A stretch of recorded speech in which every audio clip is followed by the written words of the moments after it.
সুপ্রিয় বন্ধুরা, আপনারা অল গ্রামার ইউনিভার্সিটির পক্ষ থেকে লক্ষ্য করুন ইংরেজি গ্রামার মনে রাখা সেরা টেকনিক। তার মানে এখানে লক্ষ্য করুন বাংলাদেশ বিশ্ববিদ্যালয় মঞ্জুরি কমিশন নবমতম গ্রেডের এই ইংরেজি প্রশ্ন আপনারা জানবেন এবং এই রকম উত্তর হাজার হাজার প্রশ্নের উত্তর আপনি ইজিভাবে নির্ণয় করবেন। তার অনন্য টেকনিক এক নজর দেখুন, ইজিভাবে এই গ্রামাটিক্যাল সিস্টেমটা আয়ত্ত করে নিন। দেখুন বন্ধুরা, বাংলাদেশ বিশ্ববিদ্যালয় মঞ্জুরি কমিশনে এই প্রশ্নটা আসছে, এখানে প্রশ্নটা সুন্দর করে দেওয়া আছে। এখানে এই কথা আমি বলছি না, আপনারা যেভাবে পড়াটা সারা জীবন মনে রাখবেন তার জন্য এই গ্রামাটিক্যাল রুলস আগে এক নজরে দেখে নিন। তাহলে বন্ধুরা, ইংলিশ গ্রামারে আপনারা হাজার হাজার এই কনজাংশনের মাধ্যমে আপনারা সঠিক বিশুদ্ধ এবং গ্রামাটিক্যাল রুলস এর মাধ্যমে আপনি এই প্রশ্নটা জানলে শত শত প্রশ্নের উত্তর 100% আপনি কমন এবং 100% উত্তর দিতে পারবেন। কিভাবে তার কৌশল আমি সুন্দর করে চিত্র সহ বুঝাই দিচ্ছি, এক নজরে লক্ষ্য করে মনোযোগ দিয়ে পড়াটা সম্পূর্ণ আয়ত্ত করে নেবেন। দেখুন বন্ধুরা, কোন সেন্টেন্সের মাঝে যদি এই কনজাংশন হিসাবে এই 15টা কনজাংশন থাকে তাহলে আপনারা 100% মনে রাখবেন এই প্রথম যে সাবজেক্টটা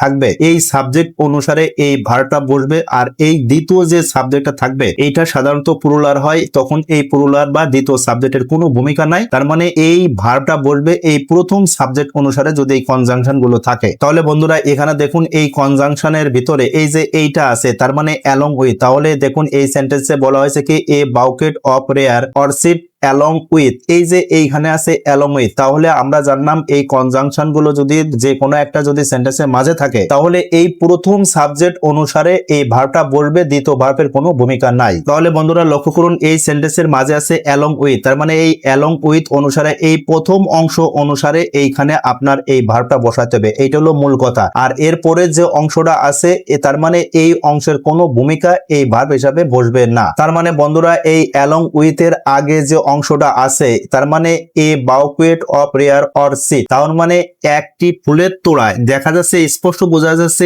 একটি কথা বলছে, তাহলে 100% সিঙ্গুলার। তাহলে এর ভিতর দেখুন সিঙ্গুলার ভার্ব কোথায় আছে, এটা প্লুরাল ভার্ব, এটাও হ্যাভ হলো প্লুরালের জন্য বসে, আর হলো প্লুরাল, তাহলে 100% সিঙ্গুলার আছে কি দেখুন এই ওয়াজটা, তাহলে সঠিক উত্তর হবে ওয়াজ। তাহলে সুপ্রিয় বন্ধুরা, এইরকম যে কোনো প্রশ্ন এবং কঠিন ভাবে আসুক না কোনো, আপনি এর ভিতর দেখবেন যে কোন ধরনের কনজাংশন ব্যবহার করা আছে। তার মানে এই কনজাংশন এই 15টি আপনারা এই 15টা কনজাংশন দয়া করে আয়ত্ত বা পড়া নেন, আর মনে রাখবেন এই প্রথম সাবজেক্ট অনুসারে এর পরের ভার্বটা বসবে, যেটা উপরে সুন্দর করে ব্যাখ্যা করে বুঝাই দেওয়া হলো। তাহলে সুপ্রিয় বন্ধুরা, এই অনন্য প্রশ্নটি এবং এই মনে রাখার টেকনিক সহ আপনারা কিভাবে শিখলেন দয়া করে এই সম্পর্কে কমেন্ট করে জানাবেন। আর বন্ধুরা অবশ্যই অনুগ্রহপূর্বক এই ভিডিওটা আপনি শেয়ার করে দিবেন, আপনার শেয়ারের মাধ্যমে যেন আরেকজন এই অনন্য গ্রামারটা জানতে পারে সেই প্রত্যাশা আপনাদের কাছে। আর সুপ্রিয় বন্ধুরা, যারা all grammar university YouTube channel থেকে দেখছেন দয়া করে আমাদের এই চ্যানেলটি সাবস্ক্রাইব এবং অল বাটন প্রেস করে রাখুন। আর যারা ফেসবুক পেজ থেকে দেখছেন দয়া করে পেজটি লাইক ফলো শেয়ার দিয়ে রাখুন। আপনার উত্তরোত্তর জ্ঞান সমৃদ্ধ হোক এবং আপনি নিয়মিত এভাবে অনন্য গ্রামাটিক্যাল রুল সহজভাবে জানুন সেই প্রত্যাশা রাখি। আপনারা সুস্থ ভালো থাকুন। আল্লাহ হাফেজ।